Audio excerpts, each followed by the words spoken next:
Here's an Right. example of levels of risk, because sometimes people uh, don't really understand why they're buying things. And so we've seen some fluctuations just because we didn't do a good enough job of explaining it to people. So let me try to remedy that here.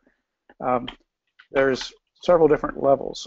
In this contest we have, by the way, no purchase is necessary. You can play the game that we're going to be talking about and earn free rows, which is just a dumb coin that we've created that allows you to earn points for doing certain things in the contest.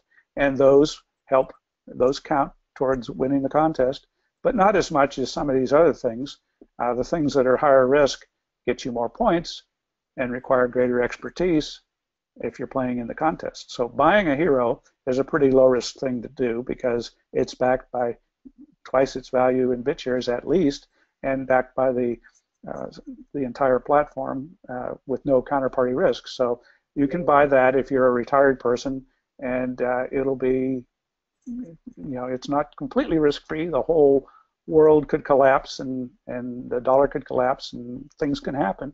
But in general, in the whole digital currency space, the hero is remarkably safe by comparison to, say, buying Bitcoin, which could fall in half any given day. It's been more stable recently, but it could. Hmm. The next step up is if you're recognizing the fact that we're putting a contest in place specifically intended to cause people to learn about the hero and BitShares. And anytime someone buys a hero, it's putting demand for someone to buy BitShares to make another one to replace it. So everything we're doing is intended to drive the BitShares up by 3 factors of 10 in the coming year or two. And so buying BitShares and just holding it, don't do anything fancy if you're not an expert.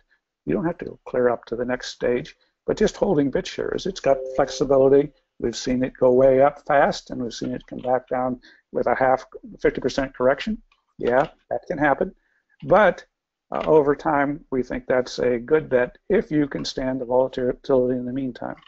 And then at the ultimate high level, if you're an expert, you can borrow heroes into existence and use them to buy more BitShares.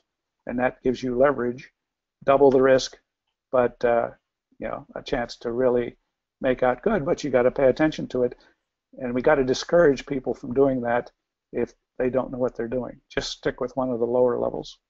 All of those things will contribute to scoring points. And notice that you're not giving your money to anybody else. You're just building your savings account up with a basket of these different kinds of assets and holding it as your savings account. You always control it. The only thing the contest does is give you credit for doing responsible things, learning how to use our system, and that controls who wins the ultimate prize, which charity or other good cause wins. But you're not actually sending any resources to us or to that cause. You're just saving it and getting credit. You get to determine which cause gets credit for you being responsible. Hmm.